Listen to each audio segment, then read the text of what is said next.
Kai Cole writes for The Wrap. There were times in our relationship that I was uncomfortable with the attention Joss Whedon, paid other women. He always had a lot of female friends, but he told me it was because his mother raised him as a feminist. So he just liked women better. He said he admired and respected females, he didn't lust after them. I believed him and trusted him. On the set of Buffy, Joss decided to have his first secret affair.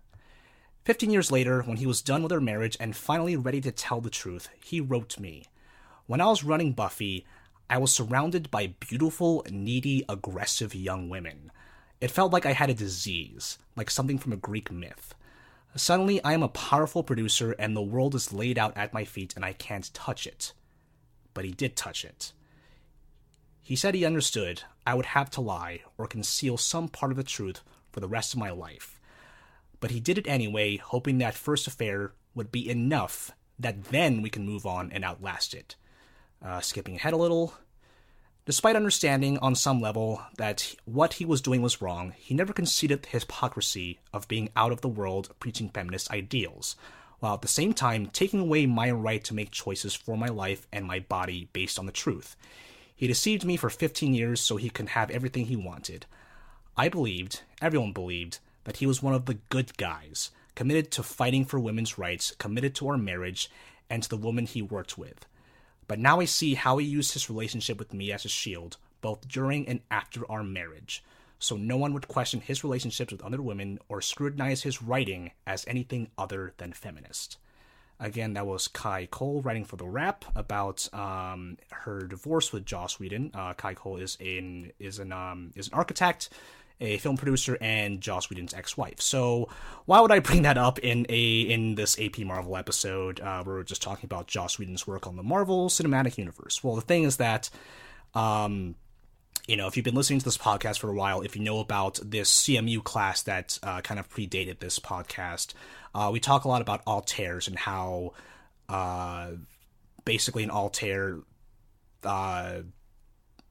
their work can only come from that person. So Joss Whedon's work really reflects on him as a person, and I think it's really important to look back at his work, to look back at his personal life, because it turns out his Avengers work has had a lot of influence on the Marvel Cinematic Universe, which has a lot of different hands, a lot of different names on that. So, with that long intro out of the way, this is episode 32 of AP Marvel. I'm Chris Compendio, your usual host. I have assembled a panel of Whedonologists for this episode. I wouldn't call myself a Whedonologist. Well, okay, sure. Anthony Paone, you were here today. I bet you are celebrating the glorious wins of Green Book and Bohemian Rhapsody at the Golden Globes. Is that right? Oh, I mean, I don't really give a shit. Oh, well, yeah. I mean, I missed those awards, so anyway. But, that was a weird thing to wake up to. Andy Samberg made a joke about the Black Panthers getting assassinated by the U.S. government, and I thought that was pretty cool. I just saw that. Yeah, that was really interesting. God bless Andy Samberg. Izzy's show. Izzy, you were back from vacation, is that right? Yeah, I was all over the place. I went to Israel with my family. I went to LA for 3 days. And now I am back home, and we'll go back to Pittsburgh in like a couple days. And oh man. Thank God I'm over on my jet lag. Oh, we still got you for a while. Yeah, I mean, I was, like, having you do, like, various AP Marvel-related tasks and duties, and I think you were texting me, like, I'm climbing a hill right now, and you still did the work. You still did it, like, on your phone. I was like, oh, God bless Izzy. Oh. Anyway, Jen Uncle, you're our guest today. Hello. Hey there. Would you describe yourself as a Whedonologist? I would describe myself as someone who has often been annoyed by Joss Whedon, but, yeah. Yeah. What is it that you... I mean, I'm trying to think of a better way to phrase this, but what is it that you do? Well, I mainly, do some freelance writing, as well as, some general writing, as well as, podcasting about video games, anime, and visual novels, mostly. Cool. Yeah, were you at MagFest? You just came back home from that, is that right? Yeah, I've had a pretty long weekend. Like, we we got in there around Thursday, and then we found out, the con actually starts on Thursday, so it was this 4-day marathon that, Jeez. It was pretty exhausting. So this is a dumb question, but like I've only started going to cons like months ago, but like what is the deal with MagFest? Like what is MagFest? So MagFest, the MAG part stands for Music and Gaming, so... Oh, okay. But yeah, it's basically this convention that operates for almost unbroken 4 days. Like there's a few hours around 4 to 6 a.m. where nothing's going on, but they have a 24-hour arcade downstairs. There's always someone out. There's always people performing in this concert hall for various bands coming in and out. It's basically packed with all sorts of things to do, essentially. Right. Oh man, that sounds really dope. I might have to put that on my calendar next year. Yeah, I've been to FlameCon. I was at FlameCon last year and New York Comic Con last year. And actually, the previous two guests on this show in separate episodes, I think I networked with both. I networked at those cons with them, and that's how I got them. But yeah, yay, we're podcast networking. Isn't this fun? Yeah, hopefully we'll all be like cool friends at the end of this. And what better way to make friends by uniting against a common enemy? No, this is not meant to be like a hit piece, you know. We're not, you know, there will be some dunks, but I think it's really important to kind of talk about the context of Joss Whedon's career. So this might be a lot for me to ask from y'all. I don't know where y'all were in 2010, but that was when it was announced that Joss Whedon would be the writer-director of the Avengers. So I think this was at San Diego Comic-Con, and this was the first time they got the entire cast up. So, you know, you had like Downey Jr., Ruffalo, Evans, Hemsworth, yada yada yada. At that point, Cap 1 and Thor 1 were not even out yet. But here they are, like this giant group on stage. Joss Whedon, quote-unquote nerd icon. Order of Anthony, Izzy, Jen. I want to hear if you remember, if you had any opinion, if you had any Joss Whedon opinions at that time, and considering like where you were at the, you know, at like the very beginning of the MCU and the fandom, what was your take on that, if you even remember, almost 9 years ago? I don't remember that much. Like, I wasn't super involved. All I knew is that Avengers was happening, and I don't know if it was after the San Diego thing, the San Diego Comic-Con thing, or like a few months before Avengers came out. But I had this like preconceived notion that Joss Whedon was the nerd person. So whenever Joss Whedon was attached to a piece of content, it would be good for nerd culture, whatever that means in 2010. Izzy, how you were just a wee babe, weren't you? How old were you? Oh yeah, I was. I'm sorry, you being the youngest one. I'm sorry, I always default to that question for you, but do you remember any? Oh no, I was. Remember anything about?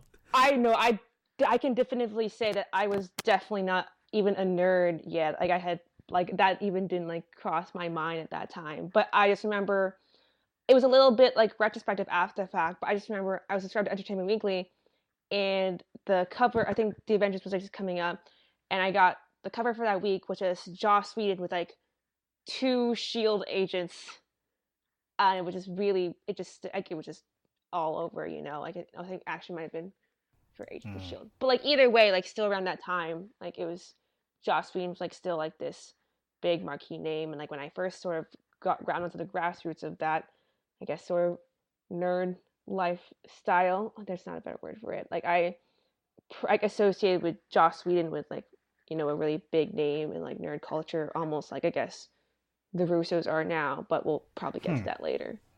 Yeah, I feel like it was him and J.J. Abrams back in the day. Yeah. Even still to today, but even more so, like, he had Alias, he had Buffy.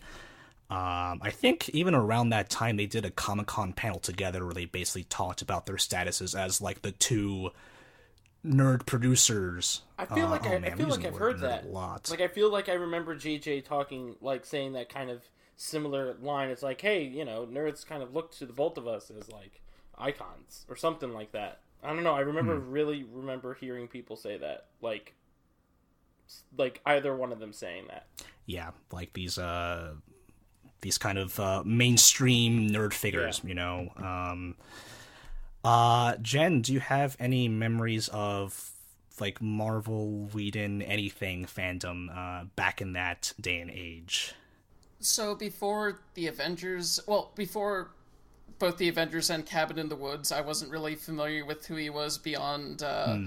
I had a lot of nerdy friends, and they often talked about Firefly and Serenity. So when he was announced for the Avengers, I kind of recognized him from that, and then I was also just paging through his IMDb, and I was like, oh yeah, Alien Resurrection. I remember that movie was kind of silly, but yeah, I didn't really have an opinion either way, because I liked the Iron Man movies, and having an Avengers movie at the time seemed like a pretty cool thing. So I was like, okay, we'll see where this goes.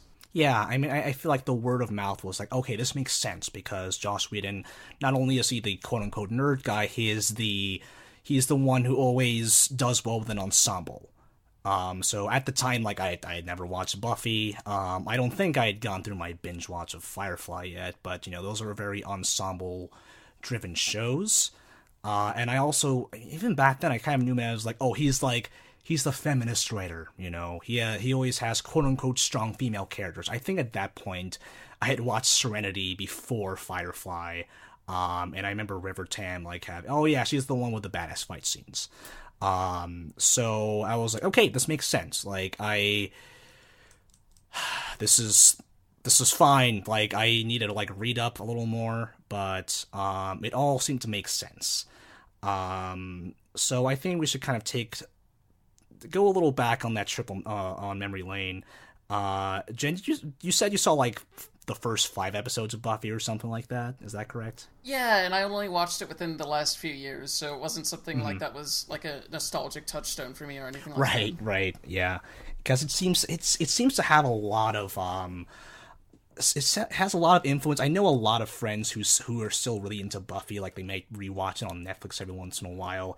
Like, they swear by Buffy, and when you talk about the creative influence of Buffy, I always think about Russell T Davies doing his iteration of Doctor Who, and he said he was very Buffy-inspired.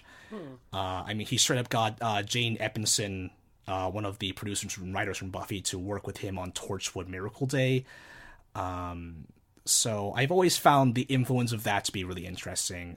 Izzy, have you seen any Buffy? I have not. I've not seen Buffy. Huh.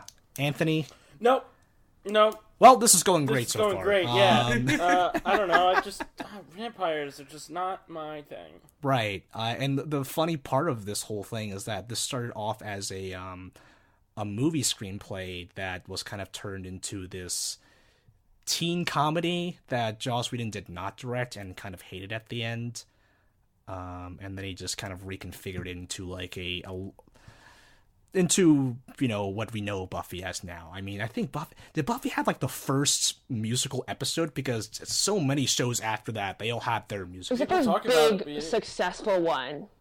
Yeah, people talk about that episode a lot, because they do the exact same thing in Supernatural. They did it in Psych. They did it in, I'm pretty sure, in Doctor Who. They did it in The Flash. I don't think they did it in Doctor Who. But they did it in The Flash. I know, yeah, they did it in The Flash. They did do it in Flash. I feel like now, if you can't... Even Stevens, That's a Raven. You can't be a nerd show on television now and not have a musical-based episode in it in some capacity. Are we saying that Joss Whedon is to blame for Glee? No. He did direct an episode, and Neil Patrick Harris was in that episode. No, Glee has its own set of problems that we will not talk about. Who has seen Firefly or Serenity, like I have? I have watched Firefly, but not Serenity. Okay. Anthony or Jen? I saw the opening sequence to Serenity. Because of me, right? But that's it. Jen, any Firefly affinity at all? Any...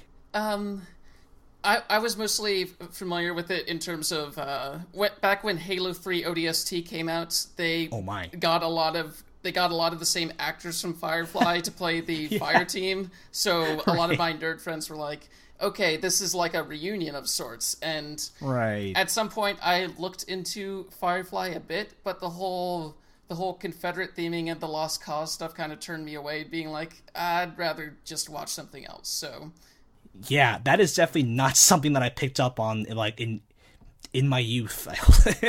Watching it for the first time, like I think they straight up used the terms like Confederate and Union, and it's I feel like in recent months there's kind of been like a reckoning, kind of a re-examining of the Western genre, especially with Red Dead Redemption 2 coming out. Easy, girl. And wonderful Arthur Morgan impression. What was it? The Cowboy Bebop live action announcement, and I feel like a lot of there was a lot of Firefly discourse. Anthony, you're groaning right now. Do you have anything to say about that? I really love Cowboy Bebop. I feel like it's just a show that I could just relax and watch because there's like just a feeling to the show that I've never gotten in any other piece of entertainment. Like the only thing that ever has gotten me to like that feeling of just zenness is and don't laugh at me. Cowboy Bebop? Yes. I actually get like a level of like zenness when I watch it. Is actually like those 24-hour lo-fi hip-hop streams. Yeah, that makes sense to me. Like, the director and the person who scored it worked very close together, and there's this sense where some episodes are very laid back and just playing blues music, and the pace goes along with that, so it's very easy to just throw on and relax to. And just like lighting and various locales that they go to is just very like the way that space itself, like the backdrop of just the blackness of space, works really well with the colors of the ship itself and the colors of the characters. Makes it really stand out in a really interesting way.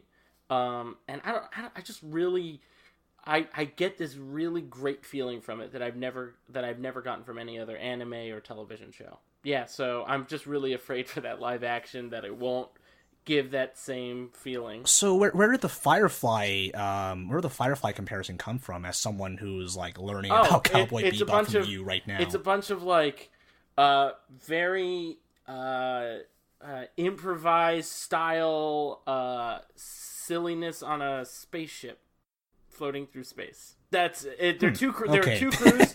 Two crews of a wacky cast of characters with their own style, and they all aboard and they all join the party in different, unique ways. And you see how they join, and they all become one big dumb family, and they're just outlaws floating through space, trying to do little bottle episodes, but like they build up to like individual character moments. It's right. I mean, I haven't watched a lot of Firefly to kind of give you the comparison, other than like I know that Firefly is the name of the ship. Well, there's not a lot of Firefly to watch anyway, so I'm sorry. It's actually it's a Firefly class ship. The ship's called Serenity. Sorry, that's what I mean. Firefly is the name of the type of ship. But it's something I never picked up on. Just the whole is everyone left Earth, and you know why it's called Bebop, right? I have no clue. Because that's the name of the ship. Okay. Yeah. So like, right. I was gonna add that. That's like another connection to Firefly. Is that the name of the show is the name of the ship or the type of ship? So yeah. Every day I learn something new about anime. Yeah. It's really amazing. Yeah. Anime. Wow. Yeah. Yeah. I mean, I think the whole premise of Firefly is basically everyone has left Earth, and there are like two factions. There is the kind of a union of planets, and there is a confederation that Nathan Fillion and crew were a part of. And it's called, the ship is called Serenity because they lost a battle that was like at Serenity Hill or whatever it's called. And they still kind of wear, like the fans of Firefly are known as brown coats. They still wear the brown coats that signify their allegiance to that confederacy. And this is really weird. they speak Mandarin is a pretty dominant language, so there are a lot of instances of them swearing in Mandarin. And I have in the doc here, there was actually this great little Tumblr project that someone did and kind of abandoned in like 2013, where these two people would go through all of the uses of Mandarin in Firefly and kind of say, yeah, that was nonsense, or that didn't make any sense, or that was a real word, but that was weirdly used out of like not in that context. So, man, like when you think about Serenity, when you think about Firefly, I think of like, it's another show that Fox canceled prematurely and is kind of a martyr, the same way like Arrested Development used to be, and to kind of revisit that celebrated, single season, which produced like Nathan Fillion is, I guess, considered to be a national treasure. Everyone's favorite Halo 3 ODST character, Buck, right? I remember Halo 3 ODST, everyone's favorite Halo game out of all the Halos. I love ODST, man. I thought do it was want a to great add some campaign. context. Halo 3 ODST is another one of my favorite. Is like a really good Halo, and like it's in my top 3. And also, sometimes that game also has that same feeling of like, not what Cowboy Bebop is, but like that gloom of like it's raining and you hear like this orchestral music and you're just walking around in this kind of like lonely city where like there's no enemies around, and like that kind of darkness, kind of, I don't know, that feeling sometimes in ODST has that feeling. But sorry. Yeah. I should play I think they remastered it for Xbox One, but I should hit that up again. But when you think about Firefly, you think about the images of, because it wasn't really focused on the ship a lot. It was more focused on the frontier, like on these kind of Western looking locales, which they're alien planets, but for all intents and purposes, it is basically the Wild West. Yeah. And a lot of gunslinging, do they do bounties in Firefly? Jeez, I don't think they were that kind of shit. That's the focus of Cowboy Bebop, is they're bounty hunters, so they go around, they do bounties. I mean, they seem more like smugglers, like kind of like a Han Solo kind of deal. And they have a lot of like crew members, and they kind of pick up some passengers, like this doctor and her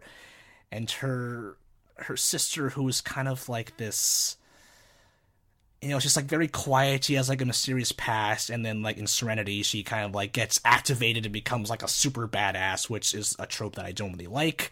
And what was I getting at? Yeah, it's a show everyone loved, but now everyone's like, oh man, that's a little problematic, isn't it? Kind of the theme of Joss Whedon here, isn't it? Izzy. Yeah, it's like someone who's watched this show. Like, I pretty much binge watched it on like a plane, and I remember like Firefly meant so much to me as like a kid. It's like it was like that like show, like that show, like that like neat, like geek, like nerdy show that like you had to watch, like sort of cement yourself, and like it did have that legacy. Is like, oh, like the Injustice, it was canceled after one season, and now like you look back at it like now like 16 years, like I always reference when talking about this show, I just said like, yeah, I liked it a lot, but where are the Asians? Where are they? This is a show that's where like the culture, where like the world building is like very steeped in like Chinese culture, and yet your cast is white. But obviously like that's obviously problematic, but like not the biggest problem with Joss Whedon's work. And I think looking back, I think people notice like sort of like the sort of whitewashing of Firefly like a little bit early after it was taken off the air, and I think probably a couple years before Kai Cole posts about Joss Whedon. So I think like sort of maybe I think Firefly, like one of Joss Whedon's biggest hits, is where like you started noticing like maybe there's something wrong, He was bad from the start. What? Bad to the bone. It's kind of like when Fallout 76 came out, everyone was just like, holy shit, Bethesda actually makes bad games. Exactly. One-to-one analogy right it's there. It's like Cars 2. No, because Toy Story is actually good, whereas Fallout 3 is bad. No, I said Cars 2, Anthony. Okay, I'm getting all mixed up here with all these metaphors here. Fun fact, Joss Whedon was a co-writer in the original Toy Story. Oh fuck. Yeah. What a connection. Yeah. What a weird resume. Like, I think he did, like, uncredited screenplay work on Speed with Keanu Reeves. Yo, are we gonna talk? Do we have it in here on talking about Justice League? We are going to talk about Justice, like, very briefly, because that was a weird case. Yeah. Is there anything toward else the on end. Firefly before I grill you about Runaways? No, that's it. But yeah, Runaways. Was it you who added Dead End Kids? Was this the name of his run? Yeah, it was the name of his run essentially. Like, so he had, how I have them. Like, he had like 9 volumes. They're now collected. It's like 4 big volumes. But he did this storyline called Dead End Kids, and it's a storyline where the current Runaways essentially time travel, and they get stuck in like, I'm trying to remember the time period. Like, just like I guess like Steve, not like trying to remember that time period, but. Like it's like 1910, like steampunk era ish, like it's the 1950s. What? It's like the 1950s. What? Yeah, Wait, it's funny because it's actually one of my favorite runs of Runaways that's been written, like Dead End Kids. I thought like I don't know, because like I thought like it was an interesting, like it's very much like a sidestep from the main story, but I thought it was an interesting direction to take some of the characters in, and I guess out of the 8, like out of like the novels I have, like it's one out of the volumes I have, it's still one I still like pick up and read sometimes on a daily basis, and it did not hit me until I looked it up that Joss Whedon wrote that. Well, yeah, that is definitely a direction he went. Yeah. That's weird. Let me double check what where they travel to, but like. Yeah, it was pretty, I don't remember I was too young to remember the reception to this, but, yeah, like, I liked it. It was pretty fun, but I know, like, I should have read this before, but, like, but yeah, from, like, what I remember it, like, it was still, like, really just, like, really very much, like, a detour, and felt very different, I guess, than, like, I guess, like, I couldn't really tell, like, the Joss Whedon, like, tropes as much in that story as, like, when you watch his TV shows, if that makes any sense. Yeah, like, the Whedonisms and whatnot. Well, because, I only know the characters in the context of the Hulu show, but do you remember if he did anything interesting thematically with them that feels Whedon-esque in any way whatsoever? There's a big storyline about how one of the Runaways, he's not in the TV show yet, Victor, so he falls for this girl in this time period. She has red hair because she's a quirky girl. That's a Whedonism. Oh, good. Have you the Scott Pilgrim? There's Ready Player was Ready. There's a bunch of the times where quirky girls with colored hair seems to be like a common thing, not just with Joss Whedon, but Joss Whedon does do it a lot. Yeah, I believe there's even a term for it called a manic pixie dream girl. Oh, yeah. Yes. Oh, yeah. The classic manic pixie dream girl. Well, I think that says it all. Yeah, but it's a lot about how it was a storyline about about time travel, like obviously time travel, like fate, how you can't change like the past, like change your destiny, and how Sure. At the end of the storyline, like Victor asks like the girl who's like, do you want to like come back with us like to the present, and she said no, sort of stay where she was, like trying, I guess, like almost like falling into like a common runaway seems like growing up, like adolescence, but it was a lot about dealt with like a lot of those things. Sad. Sad indeed. Yeah. Let's see. Anything else on comics? Because I am not really familiar with his Kitty Pryde Astonishing X-Men work. I know he did do the Cure storyline, which eventually ended up in the Last Stand movie, which... That's weird. I feel like that's really weird. How so? In the sense that he wrote something, you write something, and then it's like in just a couple of years, then like the plot lines from that become like a movie. I don't know, and like you're still doing other work. It seems weird. That's why I was hoping that they would use S.W.O.R.D. in Agents of S.H.I.E.L.D., because S.W.O.R.D., the organization S.W.O.R.D., kind of the space shield, is a Joss Whedon creation. Really? Yes. And to have, if that were to somehow loop back, that would be the weirdest thing ever. It would be weird if they bring up S.W.O.R.D. and Captain Marvel, because also they would have to tie in the TV show in some capacity, and that would be very funny. Will they, though? I keep talking about... We'll talk about it later, sorry. Jen, you kind of groaned when I mentioned Dr. Horrible kind of in between recording stuff. Was that really a groan, or like did I misinterpret that? I'm just wondering what your opinion is on that. No, that was definitely a groan. I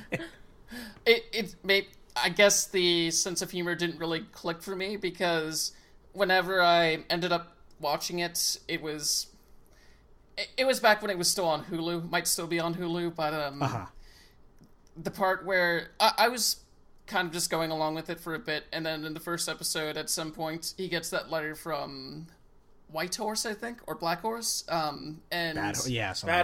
Yeah. Bad Horse, yeah. During that part, I just went, okay, this is doing nothing for me. I need to hit eject. So, Bad Horse. Yeah. Bad Horse. I usually like Neil Patrick Harris, but that was a little too quote unquote clever for me. Right. Yeah.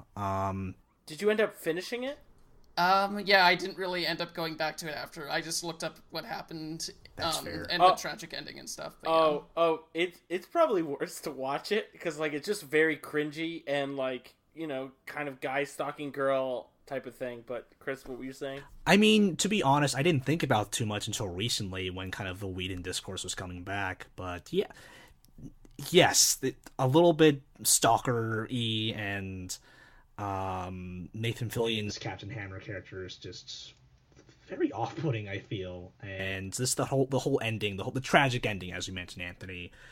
I don't know what that's called, but is it like reverse fridging? Well, what was it that happened at the end? Like, spoilers for Dr. Horrible, I guess. Oh god, but, what is it, like 12 years? There's like, yeah, but like... There was like some sort of explosion, right? And Felicity Jones. Wait, what the fuck is her name? Felicia Day. Felicity Jones. I keep getting names. Felicia Day. Felicia Day. Her character dies defending Captain Hammer, or something like. She's like she says like Captain Hammer will save us, and she dies in Neil Patrick Harris's arms, and like Neil Patrick Harris joins the League of Evil. Like there's a shot of him like sort of walking into the room, and then after that there's a shot of him like super quickly like just in like civilian wear, like showing like he's sort of given up the supervillain life and hinting like he doesn't want to do this anymore, from what I remember. Right. Oh yeah, I never got that part. I saw it, but I just didn't like, oh, he gave it up. I don't remember that actually, but it makes sense. But what's it called? Dr. Horrible brings in a giant gun. Captain Hammer tries to stop him, and then, you know, just Captain Hammer tries to, you know, destroy the gun, and by destroying the gun, she dies in the process, because like a shard of something stabs her and she dies, and he's like trying to hold her, and it's like really sad. It's like, but he goes there in the first place to try to woo her, because like he doesn't have like an actual conversation with her throughout the entirety of the film. So I'm playing devil's advocate here. There's a lot of reverence for Dr. Horrible, and a lot of it has to do with like it's a product of its time. It came out during the Writers Guild, where you kind of see a lot of creators kind of trying to be clever and, you know, get some sort of art, get some sort of content out there during this period. And so you had things like Conan O'Brien was doing a lot of unscripted, funny stuff, and then Dr. Horrible came out of this. And I feel like Dr. Horrible has kind of its own little fan base, so I'm wondering if any of you can, again, playing devil's advocate, can kind of explain just why, like, like you're explaining it to your parents who might not be quote unquote woke. Like, why is Dr. Horrible's behavior, and we're going to be using the word problematic a lot if you want to use that too, but why does Dr. Horrible make us feel uncomfortable? I really didn't think about it as creepy actually until I guess we started talking about it, and I think it is kind of true. Like I remember first watching it on like YouTube, and I did feel like something was like kind of like off, and it does make kind of sense. It definitely got Felicia Day's character definitely got off. It felt like the fact, like it sort of gave off the vibe that like she really was just there to move the plot along, and she really didn't do anything, even if you tried to find some reason. And the fact that I think we can't even remember her name. I think it was Penny, but I'm not entirely sure. Like I think that Penny. Says like it was. Oh, great. But like I mean the fact that I remember that like maybe as we're nearing the end of us talking about Dr. Horrible, I think that I only remembered it then. Like that kind of does a disservice to Felicia Day, and yeah, that's kind of sad. I didn't get super far into it, so I can't say a ton about it, but I do remember that around the time when I was watching it, I was already getting kind of tired of scripts using basically, here's this girl that I really want to impress as sort of motivation for the character. Mm-hmm. So it was definitely one of those things that was like, oh, it's this again, and that was the first part of it starting to rub me the wrong way. Yeah, and you're starting to get into kind of like nice guy, like entitlements territory, I feel. Like, oh, he's doing all these things for her, and like he kind of deserves her in a way, which is like obviously not true. And that's kind of a plot device that I think too many writers, especially back then, not that they don't use it anymore, but back then was used a lot, I think. Anthony, were you going to say anything else? I mean, like, all of what you guys have said has been pretty on the nose. I just, the whole, like, he kind of stalking her to kind of have, like, a somehow conversation with her, and then, like, being awkward because he's a guy and he doesn't know how to talk to girls that he likes is such an overdone trope, and it's just tiresome. I mean, kind of rethinking about the whole thing and rewatching it, it feels like, yeah, he became an evil guy, and it reminds me of, I don't know, maybe this is like a hot take, but it reminds me of like certain internet circles today where it's like, oh, the girl won't love me, so I'm going to be a bad guy to impress the girl, and then actually becomes a bad person, and then doesn't realize that they're being a bad person, and then continues to be a bad person. Are you just talking about incels? Like, what's? I know what you're talking about. I mean, not just like incels, but I don't know. I mean, like a lot of people on the internet today grew up watching this. So if you watched it and you were just like, why doesn't a girl love me? I'm such like Dr. Horrible. Oh. I don't know. Yeah, I guess that does have to has a lot to say about the effect that, we talk about these things, and some people are like, oh, they're just TV shows, they're just movies, they don't really matter, they're just for entertainment. But the fact is that they can actually have a major impact on like your mindset and how you and your philosophy, I guess. And as we mentioned, it came out during the writer's strike. So there wasn't a lot of TV on. The internet was in its I wouldn't say golden age, but like silver age. I could say that we're in the. I mean, sure. Look, they're both. All the internet's bad, but like we're in the. It was like the silver age of the internet, where it was just like YouTube just began. Was like just like kicking right off the ground. A lot of other mainstream internet sites that we use now, every day was just beginning, so everyone was kind of flourishing to the internet. Blogs were being popular, and when you had nothing really on television, and a lot of people, I'll bring this up also. Well, I'm bringing it up just because like a lot of people really liked Pushing Daisies, but like that ended because of the writer's strike and has such a cult following. So does like Dr. Horrible and Josh Whedon shows altogether. So I don't know if there's a connection, but the idea of cult followings and nerd culture connected all happened around this same sort of time. I was in middle school when it came out, I think. So, like, that's, like, when a lot of people are going through their very, you know, emotional states, and any sort of connection of emotion, any emotional capacity, or, no, sorry, I'm, like, words are weird today. Any sort of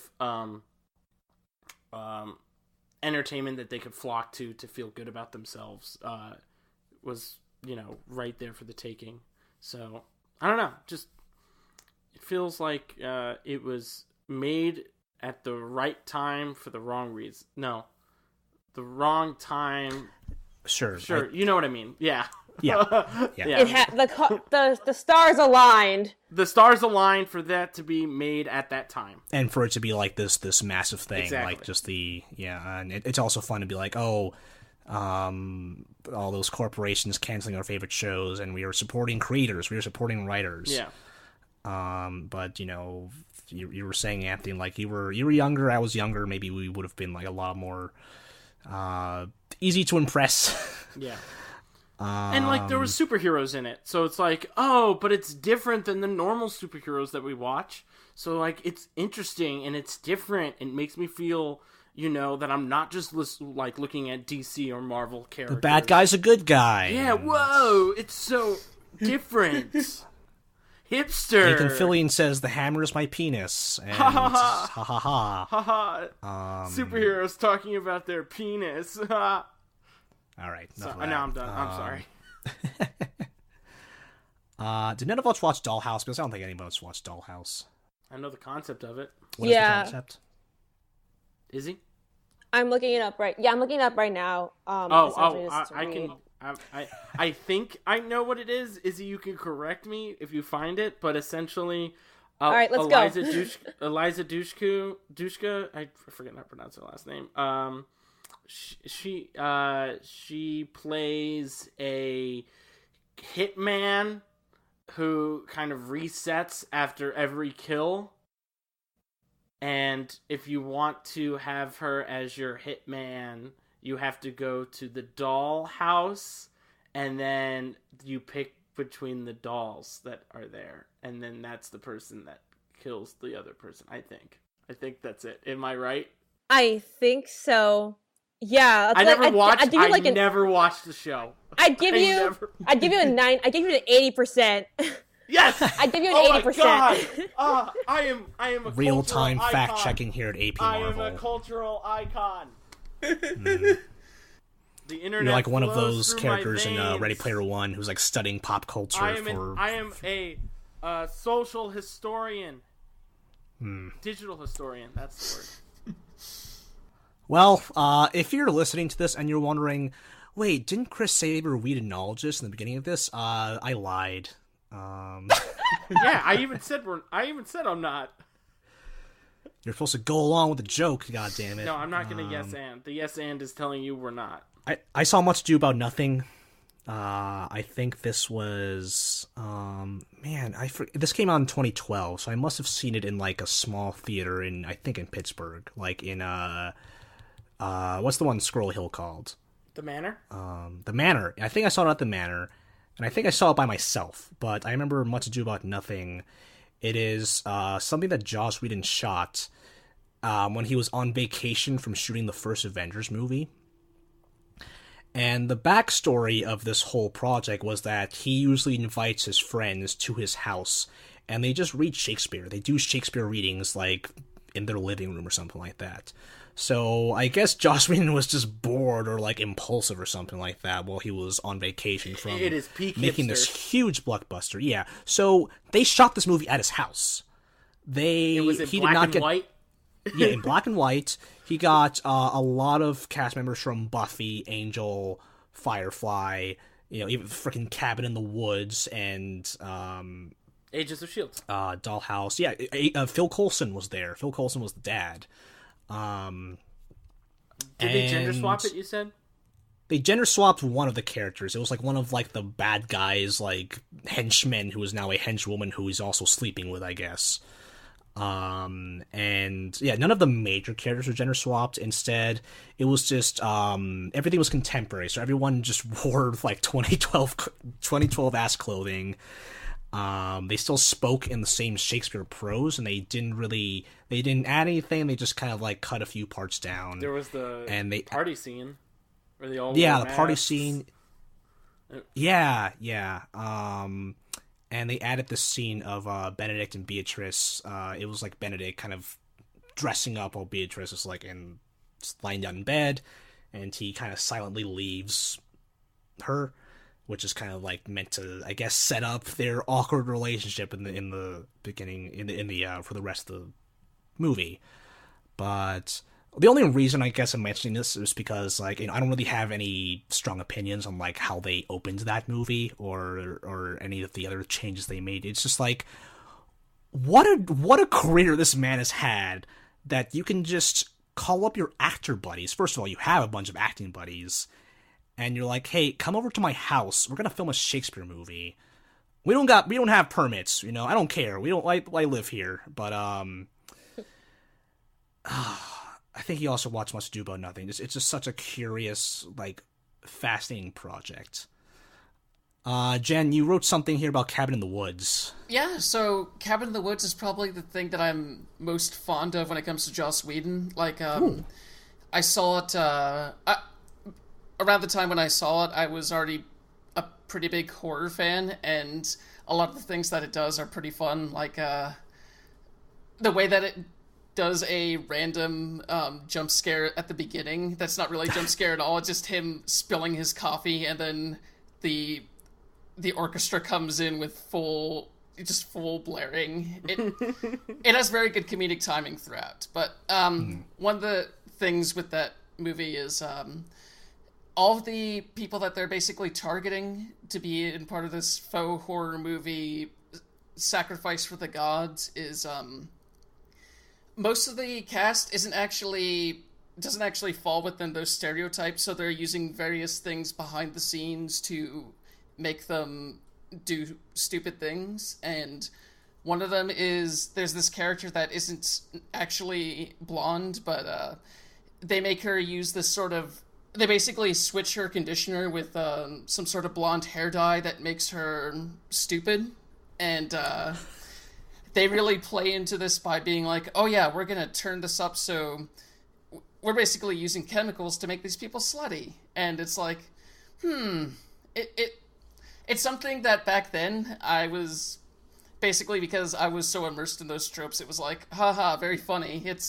But looking back at it now, it's kind of slightly uncomfortable because they really get into those roles in a way that feels almost leering at points. So yeah, overall, the movie still holds up really well on a rewatch, but yeah, it does have those elements now and then. Yeah, it's almost like a bit... It's a tiny bit like voyeuristic the way they kind of like observe these people and kind of poke and prod at them. I've always likened this to like, oh, this is like Scream, but a little sillier. Yeah. I don't know if that... I saw it as Evil Dead, but like more self-aware. Yeah, that makes sense, because they're definitely using the same sort of outdoor setting. They, There's a Necronomicon, the old gods, the Lovecraftian elements. Oh, yeah. Yeah. No chainsaw arms, though. No chainsaw. But, well, there is the guy... Isn't, like... So, spoilers, the end of the movie, the dumb idiots invade this facility that is keeping locked away in boxes mythical and legendary cryptids and beasts throughout all of history and pop culture. And then there's a big button that the idiot kids press and releases all of them. Yeah. And then the old gods come back. So, yeah, I think that was very dumb and silly, but I enjoyed it. Like, like ridiculous and like, over the top, playing it for kicks, like, oh, look how self-aware we are. And I thought that was really cool. So I remember all of that. I remember distinctly all of the plot point by plot point things that happened. I need someone to explain me why, like, what was the point of all of that, because I think something was lost on me the first time I saw this. Like the themes, or like why? Yes, please, Oh, yes, themes? enlighten me. It's basically a sacrificial death cult. Existential horror. There's things beyond our understanding. Type of thing. Lovecraftian themes. The old ones. Type of stuff.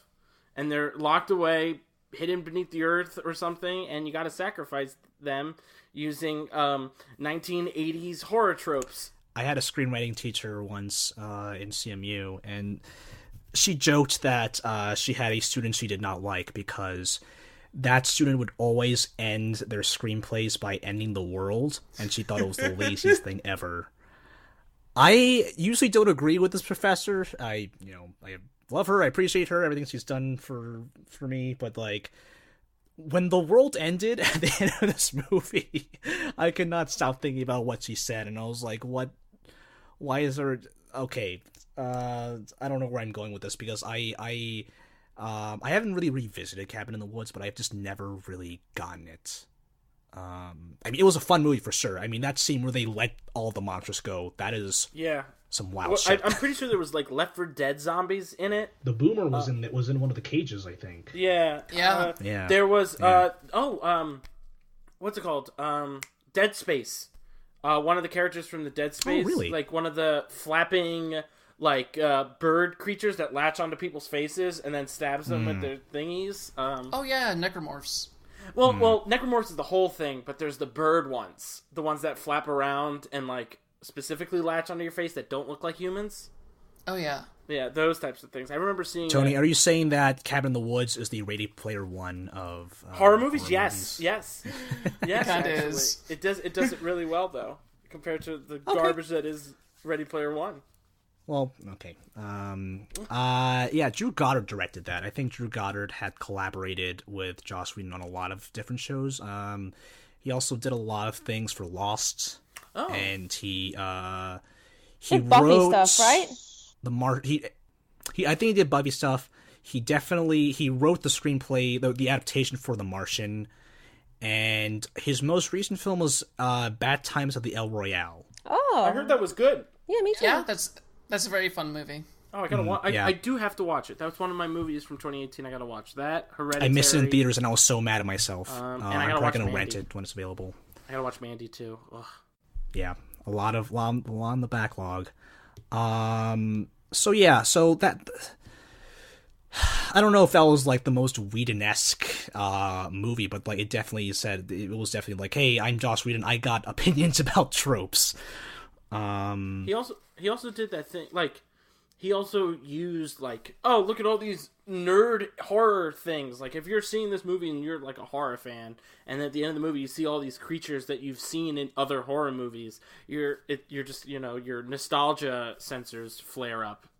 So you're just like, oh, I remember those things. I guess so, but like, at the same time, weren't they, like, there might be, I'm just making up examples, but there might be, like, a zombie or a mummy or whatever, but they're not, like, from a thing. They're just like, oh, like, horror movies use zombies and mummies. Whereas, like, in Scream, like, they're, like, quizzing each other about specific horror movies, which I think is kind of a different approach. Mm-hmm. But, yeah, there's not really a right way to do it, but I should rewatch Scream at some point. Anywho, I want to go to the order of Jen, Izzy, and Anthony. First Avengers movie, with the context of, like, okay, I know this is a Joss Whedon movie. What did you think about the movie in general? And if you remember how you first felt about it versus how you feel about it now, feel free to share that too. Sure thing.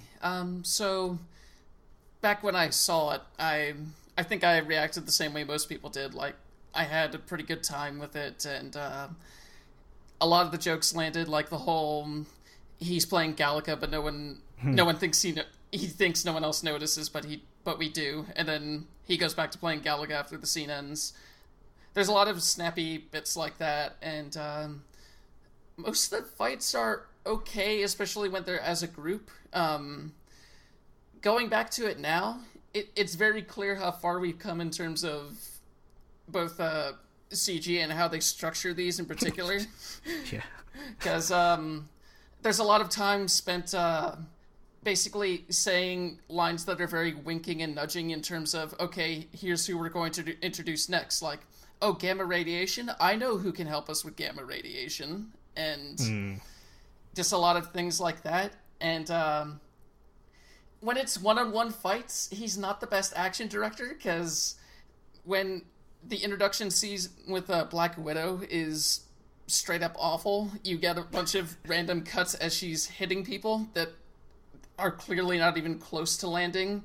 At some point, the camera turns sideways for 3 to 4 seconds, and I think they're trying to do the perspectives of someone who's been knocked down, but it's just very disorienting and what is going on here.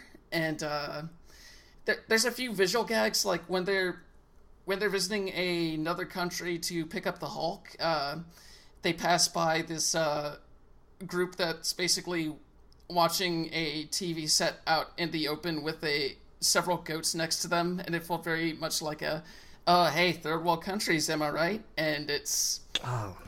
yeah, it doesn't land super well. But, yeah, other than that, and one other scene that I kind of wrote down here, there's a part where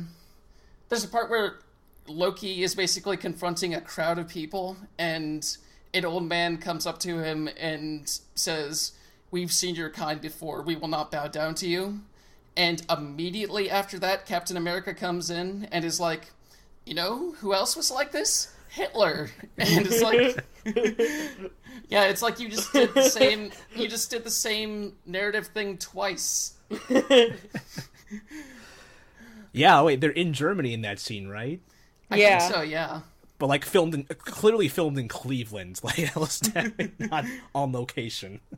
Yeah, but for the most part, it's pretty good at keeping the action going, and yeah, it's not the worst action movie in the world. Just one of those things where it's like you could definitely see where the group dynamics started to form with all these characters and how they talk. Yeah, Whedon and ensembles, I guess. Izzy, sorry to ask the how old were you question again, but like do you remember watching this movie for the first time at all? Yeah, definitely. Like it definitely had it. I remember thinking as a kid, like when I first watched it, kid being like middle school, but like it had that really perfect blend of like, you know, it was like at the time it was like a comic, like a perfect like a really great comic book movie. I felt like, you know, fun, and it was still like pretty well made and better than what I'd seen before. And it really was a movie I think that convinced me like to watch Marvel for the first time. I know in like our notes it says we didn't eventually criticize this as haphazard, and I think you can definitely get that with like, you know, like the thing we like the scene in Germany basically saying the same thing twice, and like obviously the scene where I've seen Natasha's introduction scene where you just pretty much see her boobs while she's kicking ass is not the best, but yeah, but I feel like, I mean, I think we're gonna get to this later, but it feels like Marvel is slowly trying to sort of shape their universe to sort of how they favor it to be, which is more of like what the Russos are like. There's definitely shifting tide away from Whedon to the Russos. Like they just sort of retconned most of, like not most of, but like Loki in Avengers, and that kind of feels like that's a little shady. And so, you know, I don't know how, yes, Whedon thinks of that, but it definitely it definitely has an air of like, who cares? Yeah, it's the past, and like we're moving on. It was good for what it was in the past, but like it's not the present anymore. If that makes any sense. Sure. Yeah, totally. Yep.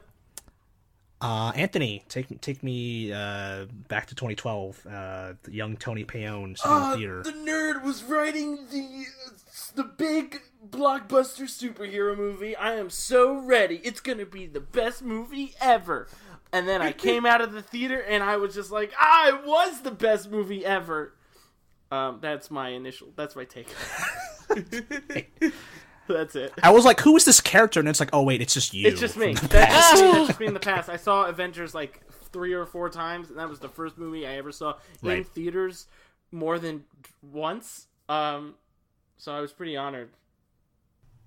You were honored. Okay, that was Inception for me, actually. Have you rewatched it again recently, Anthony? Avengers? I watched it, I think, before Infinity War, and it's like, it doesn't really hold up. Like, not at all. Why do you say that? Like, it's just, I don't know, it's just campy. It just feels so campy. Like, after understanding more of Joss Whedon's work, Joss Whedon has a lot of campy shit in his work, so it kind of makes sense that he would have campy shit in a superhero team-up movie. Would you call it haphazard in any way? The same way Joss Whedon does today? Sure. I mean, like, I don't know. I don't know. I feel like that word is... I don't think that makes sense for what the movie was. I think it was just a movie for the time. Yeah, I've been thinking about this a lot, of how Whedon structures his 2 Avengers movies, because he's trying to make, and he's on the record saying this, he's trying to make the assumption that you have not seen the previous movies, which is, that's a challenge to sit through if you don't know who the hell Thor and Loki are. I do want to add quickly, I do think Age of Ultron is haphazard for other reasons that we'll get to. Sure. But I think the campiness and, like, the other issues with Black Widow in Avengers 1 isn't necessarily, like it's a product of its time, but Whedon should have done better, but yeah, I wouldn't necessarily call it haphazard. Right. I think probably where he was getting at is that he thought that putting everyone together in that fashion was haphazard, so the thing with both of these Avengers movies, actually, is that everyone already knows each other or knows about each other before they meet. So, Tony knows who Cap is, Cap knows who Tony... Like, Cap's like, I've read your file, I've seen the videos. And which is one of my favorite recurring lines in any media, I've read your file. But like, Loki knows everything because of, like, Clint Barton told him the stuff when he was brainwashed, and, like, he's trying to get the movie to move at a certain pace, and, like, structurally it works. It feels kind of weird that, like, it's a crossover, but everyone's already kind of aware of their surroundings. I think where the movie kind of falters is a lot of the... And I feel like we should give him a pass a little bit, but a lot of that dialogue feels contrived. A lot of the headbutting, a lot of... they had this huge argument, surrounding that staff, and he does the frickin' upside down shot when they're showing the staff, and it's like, Yeah. Yeah. That was like the weirdest of shots. I didn't understand. Like, there was that one where there was a shot of Thor, and it was, like, literally taken from the ground. yeah, it was like an iPhone shot, like. I was just like, what? So he does, Like, he says, you're all petty. I've been and I'm calling like, that the Whedon shot, where it's like this weird worm's eye angle, and it's like kind of a Dutch angle too. He does that when Nick Fury gets out of the helicopter in that opening scene, and, like, Phil Coulson, who was wearing sunglasses at night for some reason, like, greets him. And, oh my god, I forgot he was wearing sunglasses. he does that. That shot isn't much ado about Oh my nothing god, in what the if party they scene. reference that in Captain Marvel? If they reference that in Captain Marvel and he's, like, wearing sunglasses at night, that would be very good. It's Captain Marvel is actually the origin story of Phil Coulson's sunglasses. Oh, it'd be great. But, he does that weird shot in Much Ado About Nothing in the party scene. He does that weird shot in the Agents of S.H.I.E.L.D. pilot, which he directed, like, Melinda May's, like, punching a dude, and it's, like, at this most awkward angle ever. But you can tell, even if you've seen Serenity, which I think was, like, it was shot well, it was like a gritty, it had a gritty Western aesthetic. Avengers 1 looks like a TV movie, and it's very off-putting. And going back to the dialogue, yeah, that's what I think. I mean, like, the CGI in the helicarrier looks weird. The thing is that I can't place it as looking like a TV movie now because because going back then, I have to compare TV movies back then to it. Does that make sense? Sure. Yeah, I think it's more And like I just can't see it. Maybe because I have this cinematic image of what that movie is. I mean, like the CG, like looking at the CGI for Avengers 1 is like by all metrics way worse than what we have now. So it looks like CGI that you would see in in like a TV show. Sure. Jen, what were you about to say? Oh, I was just gonna say, I feel like it looks like Sky Captain and the World of Tomorrow. Right. You know, I remember that name, but that was a stylistic choice they made. Like, you know, if you go to like the Robert Rodriguez School of Filmmaking and like with Sin City, like he's using CGI as like kind of this new artistic medium, whereas like you go back to like Star Wars prequels and it's like we're just not gonna make a set. Oh my god, I remembered the trailer for this movie. Okay. Oh, this was a bad movie, wasn't it? Yeah, it was pretty bad. I haven't seen it. I could not tell you. Angelina Jolie in an eye patch. Okay. The argument scene where Cap and Tony are like kind of like, you know, it's a little machismo and they're like, you know, put on the suit, let's go a couple rounds. And it just seems so amateurish compared to like kind of their dynamic in Civil War. And it feels more real in Civil yeah, War. In this, and granted, the like reason why I say campy. maybe give this movie a pass is because this is the first time you're seeing them interact. You know, you got to start from somewhere, and like Civil War is like several years later, where their relationships kind of matured. But yeah, I kind of know what Joss Whedon means when he says haphazard. And you know, Jen, you're talking about a lot of the quips. To be honest, even back then, I was a little annoyed by the quips because I found them hilarious. That's because I'm younger than you. Well, yeah, Chris, I mean, I realize I'm in the minority here, but I never saw Tony Stark as like a guy who is like nonstop quips and like gives everyone a nickname, like, you know, Point Break and Legolas and stuff like that. That's like, it's just like Sawyer from Lost or something like that, and it just didn't seem right to me. I disagree. Well, here's the thing. I am just so used.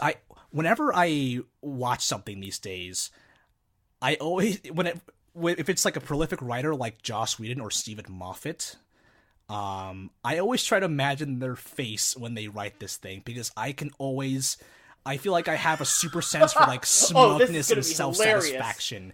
And this is gonna be so fun. When Joss Whedon, when he wrote Loki's like yelling at Black Widow, and he says, "Listen to me, you mewling quim," and it's like, "Oh, Joss Whedon, you think you're so hot shit, aren't you?" Like, or like, well, I was thinking of the line where Loki's yelling at Thor. It's just like, "I have sent it off, I know not where." There's that Shakespeare home reading so rubbing off of him. That scene is just so funny. Yeah, Ren Fair stuff. Yeah, do I look to be in a gaming mood? Funny. And that whole like that scene did not need to be that much Shakespeare, but he like deliberately made it so, and it just took me out of it. But don't worry, guys. Marvel fixed it. Marvel said that it was the Mind Stone. That's what made him speak in saying like those Shakespearean words. Yeah, some weird retconning there. Anyway, I don't know. It's something that I definitely enjoyed watching in the theater because a lot of the humor, all the timing was correct. Like I feel like, and we talked about this in I don't think anyone here was in the episode, but we had an episode with Jack Nugent where I kind of ranted about Justice League, which we'll talk about later, and how everything in Justice League felt like it was all correctly timed. Like it was like a scientific measurement on like when the humor should come in the movie to make it a successful audience movie. And looking back, I kind of feel the same way about the Avengers now. What movie? Justice League. Oh, okay. Yeah, like yes, yeah. Like yep. the shot of Hulk picking up Loki and like swinging him back and forth is hilarious. Yeah. Yeah. But and you know that 360 shot, like, you know, that's the shot yeah, that changed a decade. My screening, they were all applauding during that. Hey, we all applauded when Thor came flying in. Yeah. Oh god, my screening was terrible because someone brought a baby. Oh, good time. Oh no. People would not stop talking over the scenes. People would keep laughing like a full minute after the scene was done, after the joke was done, so that way I don't even know what they're saying afterwards. Anyway, it's not as bad as that Mission Impossible Fallout screening where the dude next to me took off his socks and shoes. Oh no! Recliner seats too, so he just like had him sticking out. It was terrible. Why? Oh, why man. are people like this? Anyway, Joss Whedon. Any last word on Avengers 1 before we get to Age of Ultron? I realize I ranted a lot about that. I feel like I should say something else about Avengers. You don't have to say anything. We can just keep moving on. Let's just keep moving on. There's time. Can I get Izzy, Jen, and Anthony to do the same but for Age of Ultron? Especially with the context of, hey, I saw that first Avengers movie. Like, this is definitely most people's opinion, but didn't like Age of Ultron as much as Avengers. And that's when I feel like the rumors for, I guess you heard like all this stuff about like, you know, Joss Whedon not being happy with Marvel then. Like, that's when it first started like cropping up. And to be quite honest, like, look, my hometown's like pretty conservative. I didn't understand like the whole sort of gripe with Brutage at first, but like after looking back, like a couple like months later, like I started to understand it more. I'm like, oh, like that's really bad. And it definitely was frustrating because it felt like, yeah, like at the time it was like, Joss Whedon, like, you're this big feminist writer, like, are you dumb? And it felt like kind of like sort of short-sighted on his part. And then we realized, oh no, that's just the way you are. And yeah, I definitely feel like this is the film that's like sort of like made him like even take a break. Even like now, like he hasn't really come back in any sort of big capacity. Like even Justice League didn't even like give him really much. No. And like Batgirl like is happening, question mark, but it's sort of like Bryan Singer working on a Red Sonja film, like, don't do it, please. Like, but yeah, like I felt like it definitely felt like a boiling point. I think it was a boiling point for a lot of people, I think, and like 2015, I think in general was just like not a great year for Marvel and for Marvel Studios, and it just felt like kind of like tiring at that point. And there was a point where I think people started to. I feel like Age of Ultron was the movie that made some people think like, are superhero movies done? And then obviously they were obviously not, but like they got a lot better.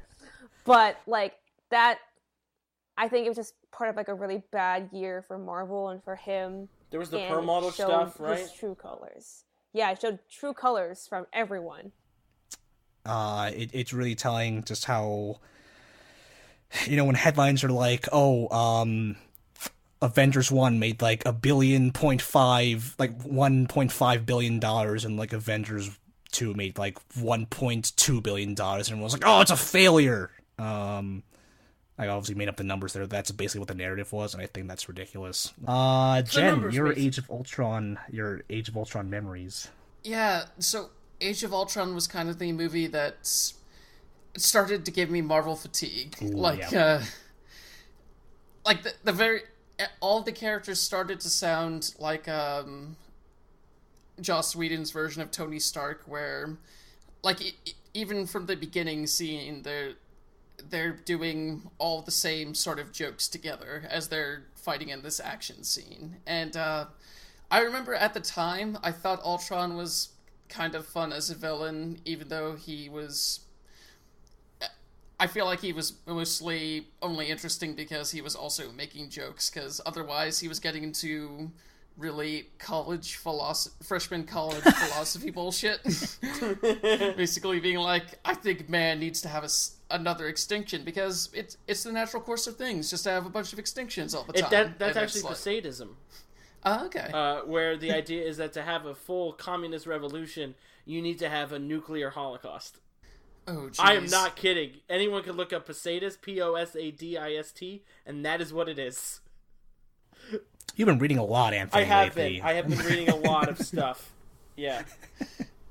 Anyway. But yeah, it's one of those things where, at the time, the Hulk / Black Widow thing was incredibly uninteresting to me. Like, it was one of those things where it's like, oh, he's just going for a King Kong thing. And even though I had watched all the movies that came in between Avengers and Avengers 2, aside from Thor Dark World, it's one of those things where it was like, I don't feel, this dynamic feels like it came out of nowhere, and like, it felt very forced. Like, I don't feel like Mark Ruffalo and Scarlett Johansson, even at the time when I was watching it, had any sort of chemistry whatsoever. And watching it now, it feels even more stilted. Also, this was the movie where two different competing Marvel properties, X-Men and this movie, needed to have Quicksilver at the same time. So that really stuck out to me at the time. They gave the MCU ones accents, like phony Eastern European accents. Hey, where's that Scarlet Witch accent, anyone? Jeez, I don't even remember. Has anyone made a meme where it's like just text that says Scarlet Witch's accent, and then it's just like the snapping effect attached to it? Because I think that would be very funny. Be the meme you want to be, Tony. I say you make that meme, and we'll get it to 1,000 retweets. Anyway, Anthony. Yeah. Did you watch? I remember I took people to see Age of Ultron with me at CMU. Were you one of those people? Maybe, I don't remember if you were. Maybe, actually. I want to say yes. Maggie Davis was there, and she was very livid about Scarlet Witch's costume. Yes. I think, yes, yep, we were all there. Yep, we were all there. And then I remember going home, and I remember reading an article about how, like, yeah, this movie should be critiqued. And this was the first, this was my first foray into understanding how criticism works. I was like 19. Age of Ultron was my critical awakening. No, I was like 19, and I realized, hey, you can enjoy something, but also you can critique it heavily, and also it can be bad. Because I was dumb. I never read anything before, 2013. Now, arguably, you read too much, Anthony. And now I just read too much. Yeah. So, yeah, I like this. It has so much wrong with it, and it feels like all of the characters are as we said, like all Tony Stark, and that kind of sucks. I think Vision was cool.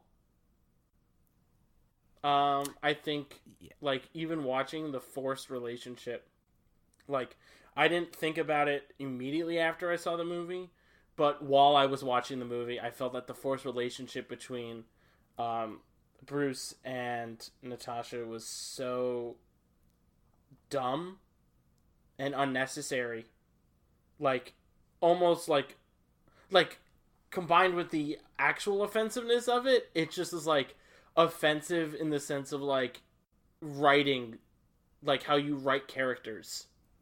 Just how people are in real life. Like, I think there was two dichotomies in my head of just, like, one part of me was just like, this is really dumb and out of left field, and then the other part of me was just like, oh yeah, that's how movies work. There has to be a romantic subplot, and I think that's bad. Yeah. I totally get what Joss Whedon was doing. Yeah. Again, like, Screenwriting 101, like, he tries to tie it all together thematically, where the basic premise of Age of Ultron is, hey, what if the Avengers aren't good for the world? And the word that Joss Whedon uses a lot is monster. So, I think Cap even says the word monster in his, like, final speech, like, Ultron thinks we're monsters. Bruce Banner thinks he is a monster. Black Widow calls herself a monster, which is, like, kind of where things went awry with the fan base. And, it's... It's an interesting concept for sure. But, Jen and Tony, you both mentioned, they're kind of all Joss Whedon-y now, and I think it was more evident in this movie than the other one. I think the term is Flanderization, if you were to look it up on TV tropes, where, everyone kind of becomes a self-parody of themselves. So, definitely for sure, Tony Stark was even more quippier. He mentions prima nocta, and I'm like, oh, Joss Whedon thinks he's a genius for saying that in a Marvel movie. Captain America will not stop joking about how he used to be frozen, and as the lead authority on waiting, and it's that's the only line of dialogue he has, just oh, he's a straight-laced guy who doesn't like swearing, and also he was frozen that one time. See, and Of all the things, Josh, why did Natasha have to be the monster? Not because she fucking assassinated people, and because people made her into a monster to assassinate people, but that she can't conceive children. That's what makes her the monster. Does anyone want to jump on the... did anyone read those quotes about womb theory from Joss Whedon? Because he seems to love talking about womb theory. Is this the Oedipus complex? Maybe it is. A lot of it has to do with envy. He has this, and I'm paraphrasing, but he has this belief that men are jealous that women are able to, cis women rather, are able to conceive. They're able to bear children. And it's just so weird to me, how often he talks about this in interviews. Yeah. Sorry, I can find the quote here. That's just me. I'm just kind of shocked by this. I didn't. Sure. I didn't. Yeah. I didn't read the quotes that you posted in the Google Doc because I just didn't. But what the fuck? I try to think of how he got here. I'm reading the quote from Joss Whedon in Whedon-esque. I see. What is wrong with women? I mean, wrong. Physically, spiritually, something unnatural, something destructive, something that needs to be corrected. How did more, and you can stop me whenever you want, and half the people in the world come out incorrectly? I've spent a good part of my life trying to do that math, and I'm no closer to a viable equation. And I've yet to find a culture that doesn't buy into it. Women's inferiority, in fact, their malevolence, is as ingrained in American pop culture as it is anywhere they're sporting burqas. I find it in movies, I hear it in the jokes of colleagues, I see it plastered on billboards, and not just the ones for horror movies. Women are weak. Women are manipulative. Women are somehow morally unfinished. Objectification. Another tangential rant avoided. And the logical extension of this line of thinking is that women are, at the very least, expendable. Look, I'm weak, but I'm not manipulative, and I'm not expendable. Oh dear. He could have. And I don't think Jen is either. He could have fucking fixed it. He could have. He says the theory I developed in college is womb envy. Biology. Women are generally smaller and weaker than men, but they're also much tougher. Put simply, men are strong enough to overpower a woman and propagate. Women are tough enough to have and nurture children, with or without the aid of a man. Oh, and they've also got the equipment to do that, to be part of the life cycle, to create and bond in a way no such man Okay, ever I can't really hear would. I can't hear any more of this. That's This was 2007. Yeah, right? Oh, wow. Okay. Yeah. Some part of me thought, hey, why did the internet come out faster? I think that's all we can really say. I don't want to say anything else about I'm more that. I'm being facetious. I don't like it, the internet, but I think people should have been more aware of how horrific that quote is.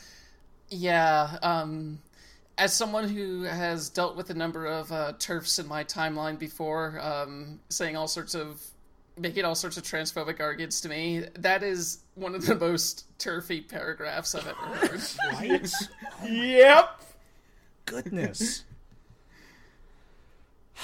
Just this bioessentialist garbage that... Yeah. I figured this out in college. I was to me, that's just the silliest part. What the actual fuck?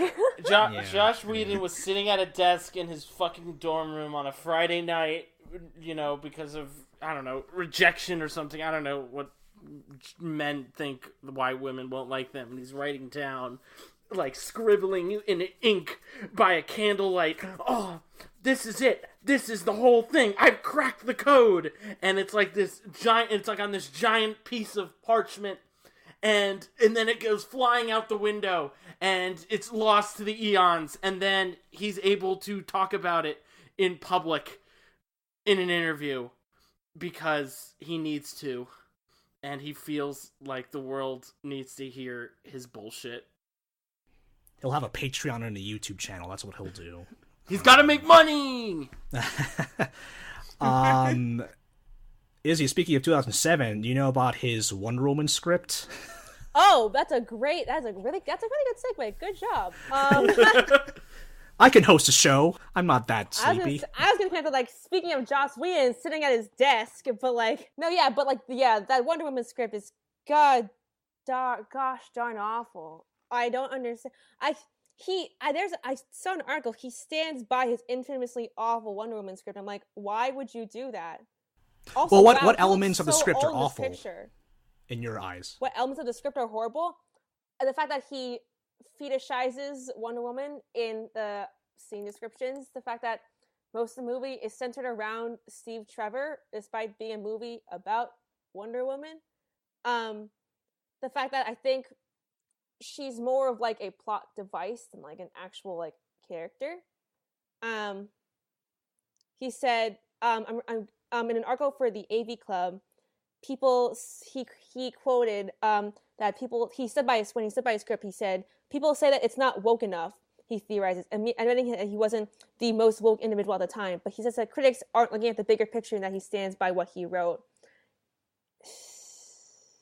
That quote, that was actually on video. I think Variety interviewed him on the red carpet of Infinity War. Yes. So you can date that to 2018, where he defended his weird, sexist 2007 script. Because I remember watching that video, and he was like, well, I looked back at that script, and I thought it was pretty great. And then he smiles for, like, 3 whole seconds, and it's, like, the creepiest smile ever, and then he just keeps going on, and it's like...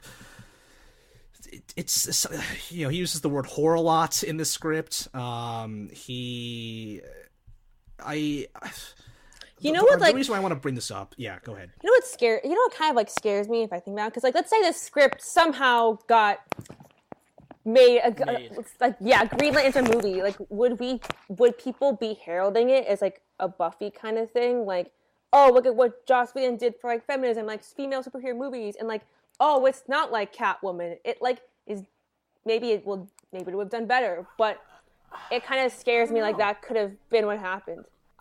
Actually, I think... that's a good question to ask, because I think one of our shortcomings in this episode is that none of us have really seen Buffy. Yeah. So I'm not sure if we understand, if it registers to us how impactful that show was. I don't know. Maybe people would have realized that he was shitty at these types of things, like, earlier than Age of Ultron. Like, let's go back in time and get this movie made.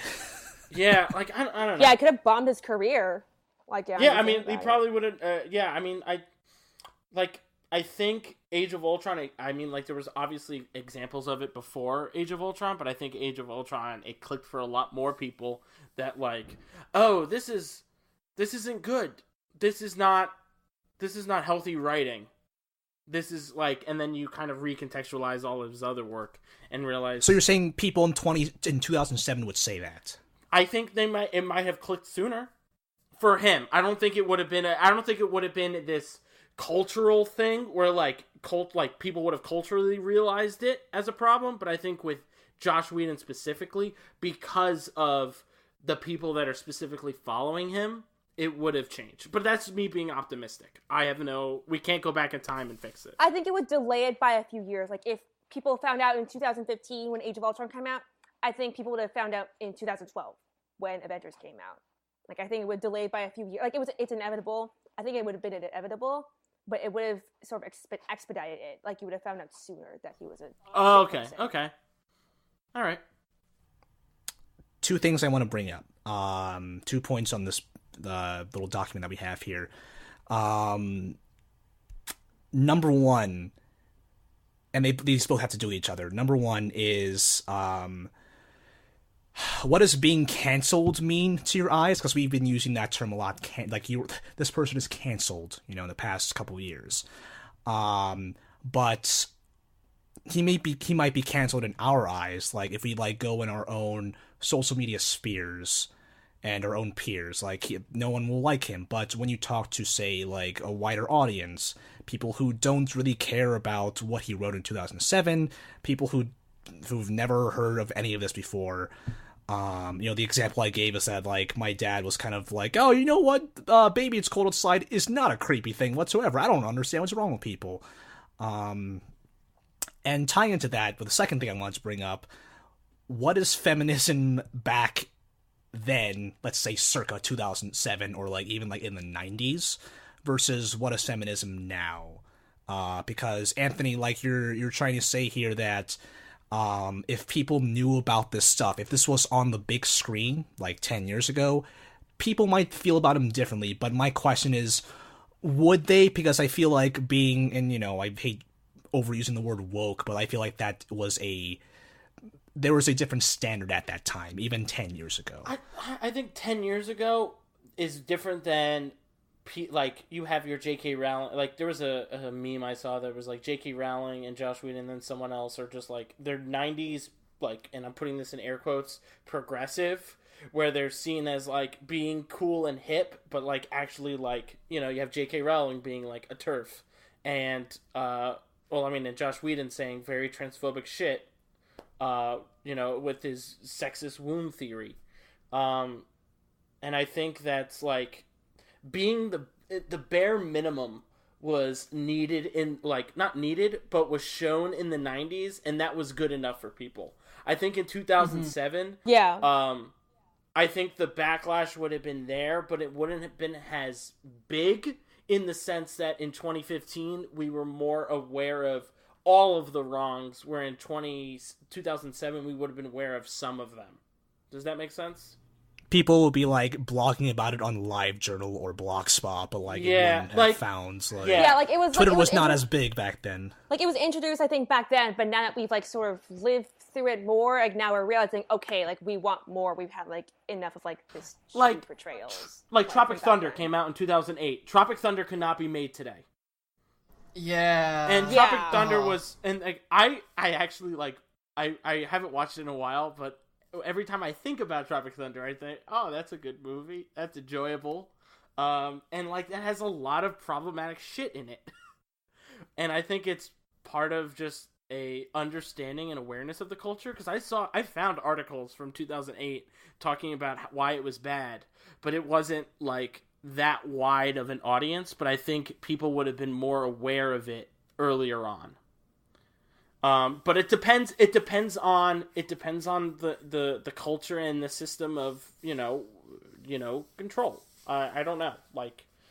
It's part of the systemic issues. Look at Woody Allen.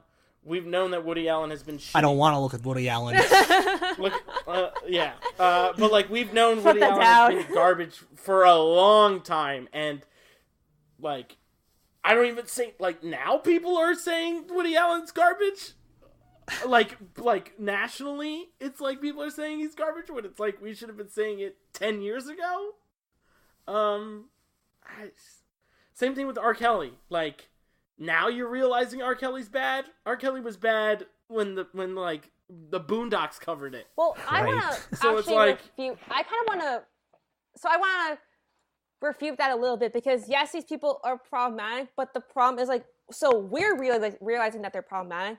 But I guess is to answer one of the questions here, is society realizing that they're problematic? I don't think so, because I don't think the larger, I think maybe a small subsection, under 50% of people are realizing these people are fucked up. It's problematic, we should do better. Under 50%. But you still have a large portion of audiences who don't really care. Yeah. I think that sucks. Mm-hmm. I think what Josh Whedon, as you said, Izzy, it would have been realized earlier.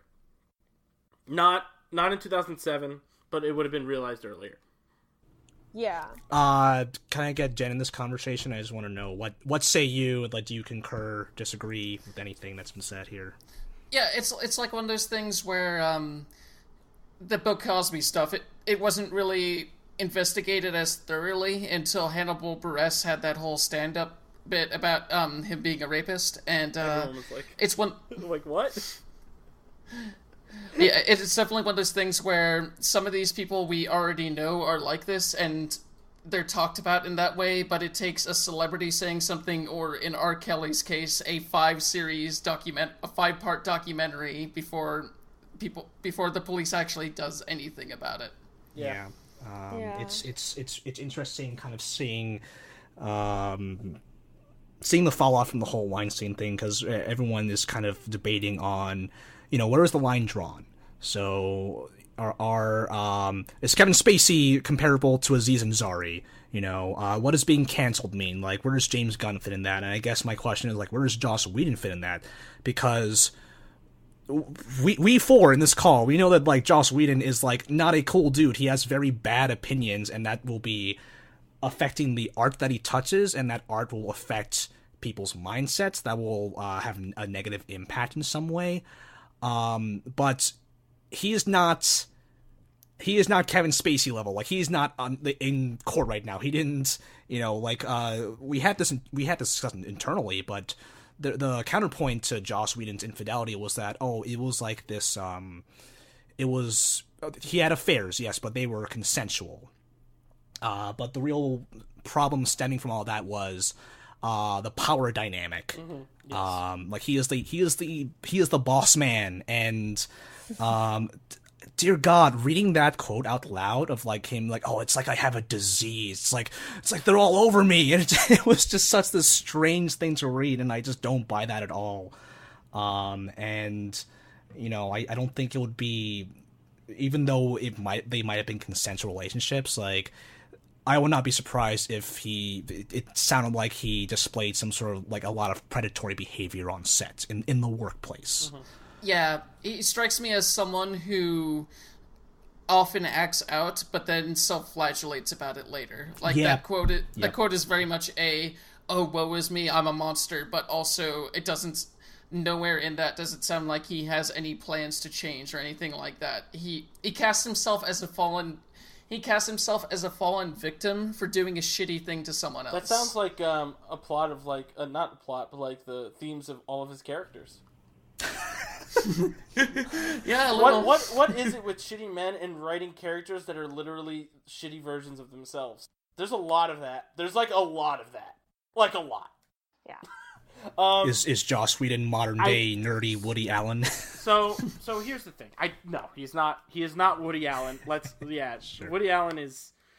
Yeah, that's a lot. I think one of the issues, like, moving forward, I don't know if this is, like, the moving forward portion of the podcast. We can move forward. I don't really want to talk about the nubile tweet. We're at an hour 45 and a half. That is a part of the whole womb thing, and he has not changed as a person. He has not developed and understood. He has been the same person he was in 2007.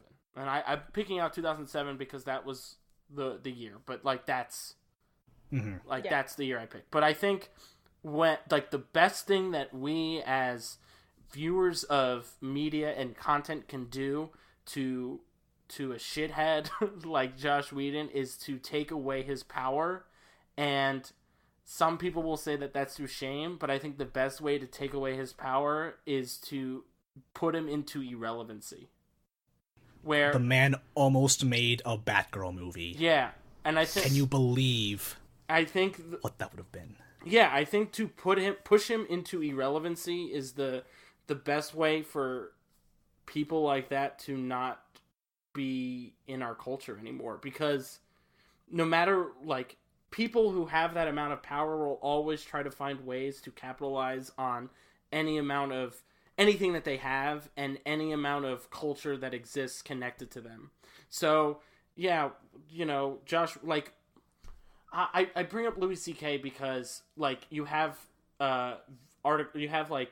sound bites of him saying, like, oh, you can't say, like, there was that whole thing that he said about how you can't tell a person that you didn't hurt them. And it's like, are you fucking kidding me? And then you're coming out and being like, fucking transphobic and like shitting on school shooters. Like, what the fuck is that? Because he realized that the only way for him to still get money and to still have that power is to talk about bullshit that other people will still, culturally enjoy. And I put that in quotes because it's a horrific side of culture. To completely reject to completely remove horrific ideas is to completely remove their power and to remove their hierarchical standing in culture. Does that make sense? I mean, we could disagree. I think tackling, understanding their their place in our system is the best way to stop other examples of the system infiltrating us. Does that make sense? Yeah, I mean, that's what they're doing with, Milo and, Yes, taking him off of Patreon and Twitter and whatnot, right? Yeah, and I think... deplatforming. Yeah, and I think finding means of deplatforming people of, people are gonna say something shitty, just, fuck them. They don't deserve to be... we can talk about how, bad they are, but I don't think we, harping on the issue about how bad they are is not going to remove their power. It's gonna keep them relevant. And that's Jen. Then can I get Jen and then Izzy? It's one of those things where I feel like it's a pretty proven strategy now, right? The thing that Louis C.K. and other people like that do, even Aziz Ansari, where they get caught doing something shitty, they put out a very insincere apology, they wait a few months, and then they come back and they're basically pandering to the type of audience that will basically look over all of that and like them because they're saying shitty things. I think that the way around that is to turn this into a workplace issue. The Bones director, the person who was directing a lot of those episodes, at least I think it's Bones, it came out that he had been abusing people on the staff. Jeez. And the thing that finally got him off was all the cast members came together and they were like, look, we can't work with this person. So I think that the way to handle someone like Joss Whedon is, if you're an actor within one of those movies, I know how, for actors especially, sometimes there's this issue of being blacklisted by directors if you speak out or anything like that, but I feel like some of the safer actors, I feel like some of the men have a obligation to basically be like, look, I know this dude's history. I will not work with him. So you need to find another director or I'm going to walk off this movie. Mm. And if that keeps happening, if people are like, look, I've heard the things that he said. I've seen some of the ways that his opinions surface in these particular works. I do not want to work with him. That's a much quicker way of cutting him off than... canceling him over social media, even though sometimes reporting on it from the outside can also have an effect of, if there's enough groundswell, getting them out of there. Yeah. Because the thing is, I agree with both of you, Jen and Anthony, completely. My only problem is that, there is, that other, what feels so much like an other side of culture that will always, that is almost like assured money at this point because of just what their nature is. The one thing I thought about immediately about after in this discussion was as of our recording 2 nights ago, Bohemian Rhapsody won the Golden Globe for Best Picture Drama, and obviously another shit person, Bryan Singer, was credited as a director of that movie, even though he was a bunch of shit happened and eventually got fired. But according to a DGA credit, he is still credited as a director, even though, he wasn't great on the job. And then he posted about it on his Instagram being what an honor, thank you, some picture from the movie. And you have a bunch of comments being fuck off, Bryan Singer, this is not your award, this is Rami Malek's award, this is Queen's award, all the other producers' award. But you have a lot of comments being yes, Bryan Singer, best director ever, which even then, that's not true. But you still have this culture that will tend to disregard, I think, all this crap all this crap and like all the shit things that they've done, and it is kind of sad and it feels kind of hopeless at times. And I do agree that like it definitely starts from the workplace and then speaking up and having, unfortunately, like the men like voice up like and say, like, I work with this, like, look, this person is not someone to work with. Like in Bohemian Rhapsody example, Rami Malek had to speak up and said, look, I will walk away if you don't fire this person because he threw things at me during production. And I'm glad men are speaking up and they recognize that they do have to speak up. But I do also hope that we can reach a point where it's men and women who will be sort of equally respected, if that makes any sense. Like, if that makes any sense. Remove that hierarchy of men over women. Exactly. And like just to answer, totally. and this is to answer like your final question, Chris, about feminism. I don't know if you asked like the feminism now versus feminism like in 2007. Sure. I guess feminism now, like I'm just trying to think. But feminism now is definitely a lot more like realized and holistic, and generalized isn't the right word, but I know inclusive is the right word. And it's recognizing how to be an ally for everyone instead of just like standing up for yourself and like being like not just for yourself but like for all women and like for everyone, and not just like, you know, like standing up for yourself is important, but it's also recognizing the need of the greater good. And I think feminism in 2007 was making one woman feel important no matter what, and you lose sight of everything else. And I think Joss Whedon failed to do that. And also kind of like in 2007 it was kind of like, oh, woman character is here, like she's beating people up. Yeah, like that was like it's very important that you like that was a big thing going on with Black Panther. It was like, oh, look, there's black characters, and it's like that is important, but it's not, you need everything else that goes along with it. You can't just have the token character, the token female character there, because that doesn't add to the story. Just having the character is fine and could be good, but you need to supplement it with other things. Yeah. Yeah, otherwise it's Sucker Punch level feminism. Oh my god. Yes. I forgot about Sucker Punch. Yes. That movie. Yeah. Is he kind of going along with the Bryan Singer thing? Because I was going to ask one more question, but I think we answered it already. And that question was, does it matter that people are, you know, aware of this? You know, people are kind of like en masse aware. And I keep thinking about that really disgusting Kevin Spacey video that came out. Ugh. Yes. And so that itself it's like a problem, but I kept reading the comments, and people were like, oh man, Frank Underwood's back. Like, oh, I missed you so much. And a lot of this was like the House of Cards fan base who was dissatisfied by that final season being like, I mean, I saw it. It was very bad. You want to talk about quote unquote bad feminism? Oh man, that was a bad show.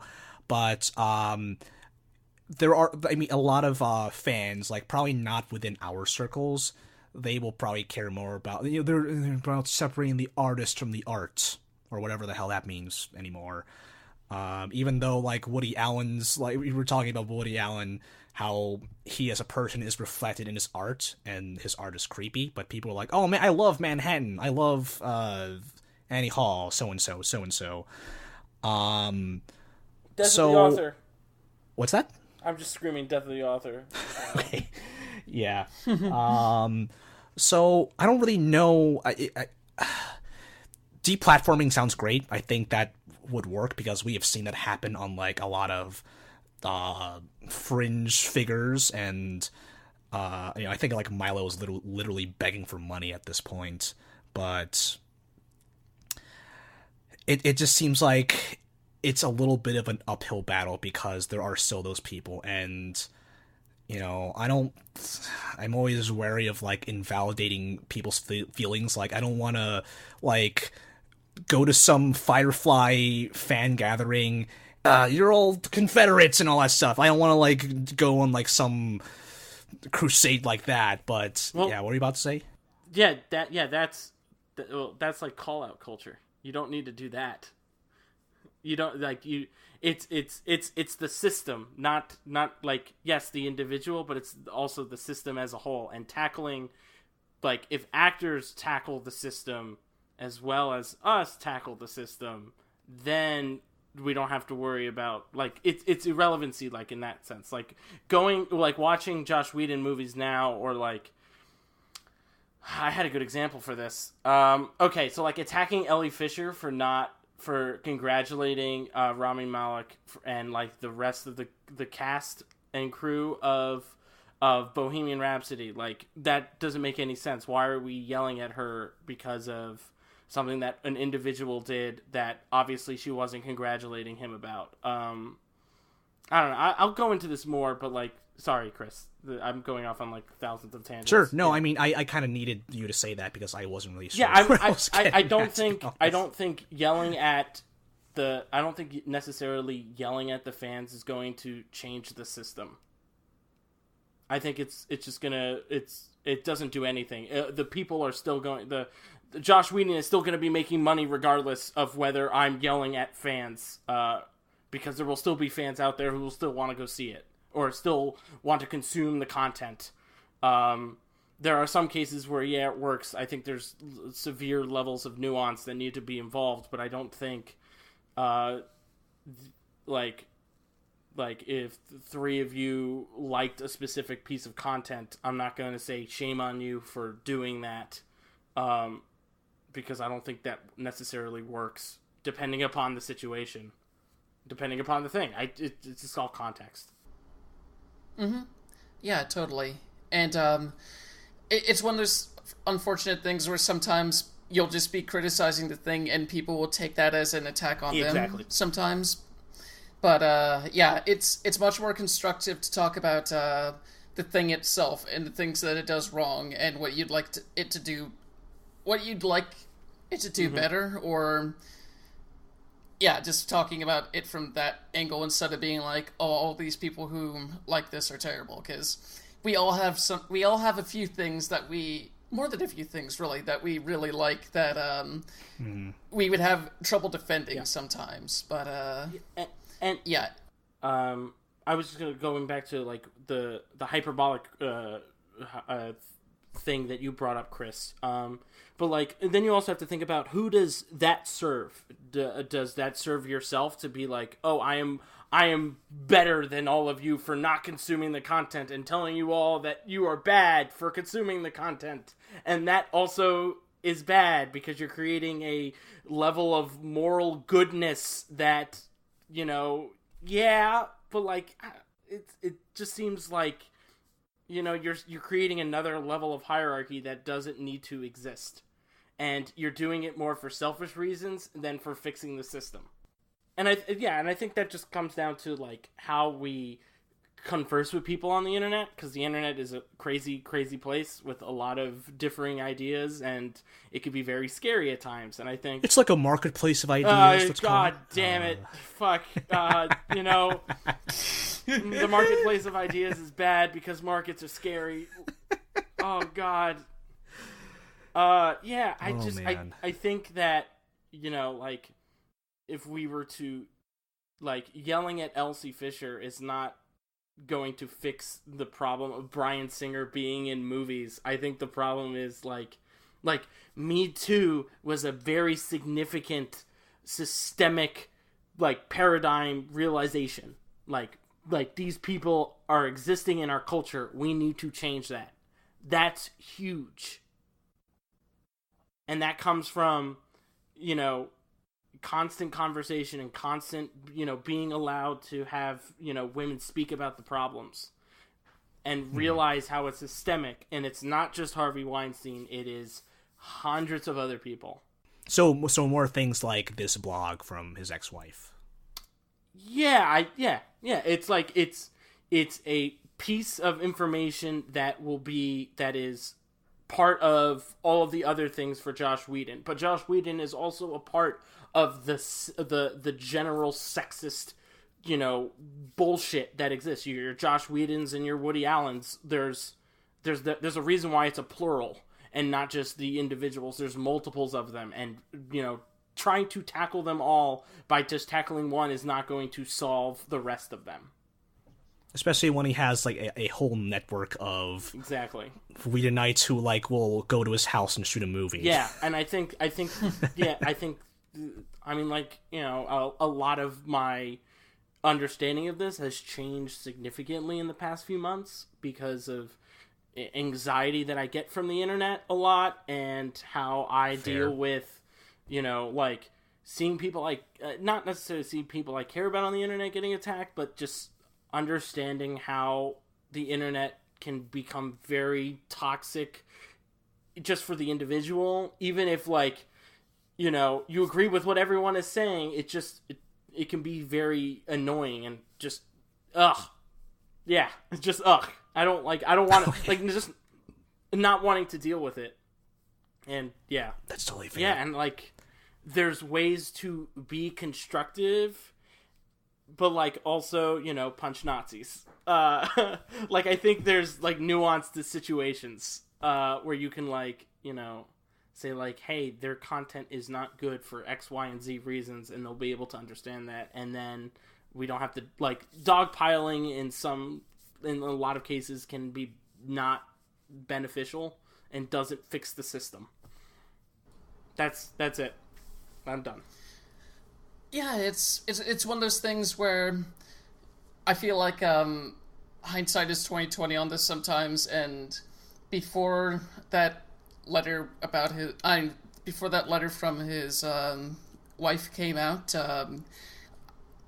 certain things about Joss kind of rubbed me the wrong way, but it wasn't entirely noticeable until I had time to reflect on it and more of the pieces started falling together. And I think it's one of those things where we need to keep in mind where we shouldn't feel like I don't feel like we should feel too guilty about the fact that we liked something that was made by a bad person in the past, because it's one of those things where you have some people, basically, there's this famous comic on the Nib where there's this character that's basically like, oh yeah, I'm so brave and cool because I don't like anyone, so I always knew this person was bad.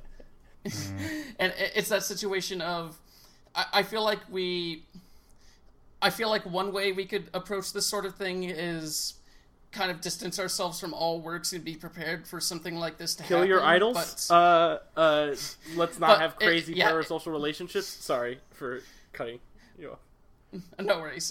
It's one of those things where not allowing yourself to like or be attached to any sort of piece of media is a quick way to feel pretty disenchanted with everything. So I feel like the better strategy is to just like things that you like and criticize them when you can, and just be willing to put yourself out there and invest yourself in something, because there's no real way of knowing when something like this would happen, and it's a much colder life to go around never investing yourself in anything. Fuck. Yeah, I thought it was interesting hearing Anthony talk about his awakening during Age of Ultron, where he's like, okay, I'm going to think about these things more critically now. And in a way, I think that's kind of the thesis statement of the show in general of, yes, we love, or, you know, we enjoy Marvel movies, we enjoy blockbusters and popcorn films and whatnot, but, you know, not to just list off a bunch of cliches, but, like, everything's political. There's a reason why the decisions you're seeing on screen are being made. So yeah, I'm not saying we should like build a resistance and stop Joss Whedon, but for everyone to just kind of sit back and be like, hey, maybe I should think about this a little more, I think could go a long way. Yeah, that other cliche, like the whole your faves are problematic. I feel like Joss Whedon and probably J.K. Rowling are like the original problematic faves, because the same time that Nubile tweet came out, like J.K. Rowling had like this crazy thread, like some British political thing that people were going nuts over, and also I think I linked to this, but there was a satirical tweet from a fake Twitter account pretending to be Variety, and the headline was Joss Whedon to write and direct Harry Potter and the Cursed Child film adaptation. And for like half a minute, I thought that was real. And I almost lost it. So I've been so curious of like why these two are like so destined to intertwine with each other when it comes to like Twitter discourse and whatnot. But I don't know, some food for thought for y'all. Yeah, we're a little over 2 hours, so I think we can wrap up now. I think we conclude that well. Izzy, where can people find you on social media? But yeah, you can follow me on Delirlin on Twitter, and yeah. Anthony. Yeah, you can follow me at the Pizza Taco. At the Pizza Taco. I had to say that again. Yes. I yell about things. You do yell a lot. I do yell a lot. I'm very bombastic. Jen, the floor is yours. You can where can people find you on social media and anything you want to anything and everything you want to plug? Take all the time you want. Sure thing. So you can find me on Twitter at JBU3. I do most of my writing and podcasting work on Scanline Media, which is at scanlinemedia.com. We didn't write a ton in 2018, but we're going to try and ramp that up again this year. We also have a Patreon-only podcast called Oops All Anime, where we choose a show and invite a guest on to talk about the first 3 episodes or so.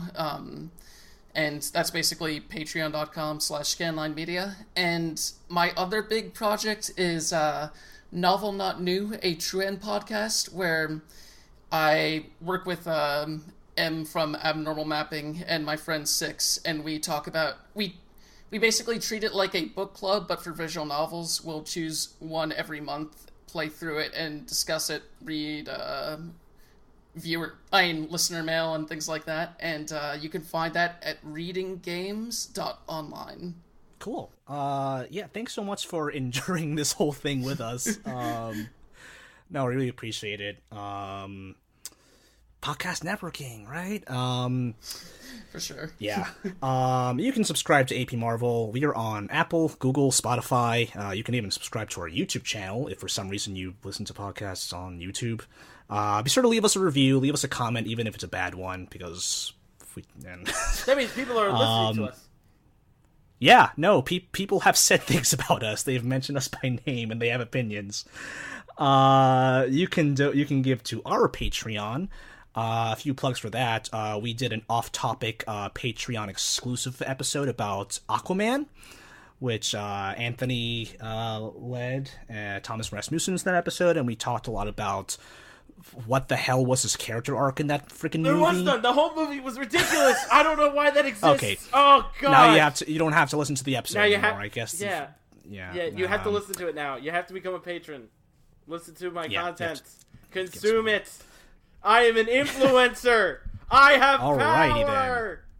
Then. Another thing from our Patreon is that we are doing semi-weekly letters called Marvel Musings. I wrote the first one that came out on Tuesday of this week, and it's basically about how weird I think the year is as a unit of measurement, and how we bash all these movies together in award shows and be like, hey, let's compare La La Land and Moonlight, even though they have nothing to do with each other except that they came out in the same year, and I just think that's a weird thing.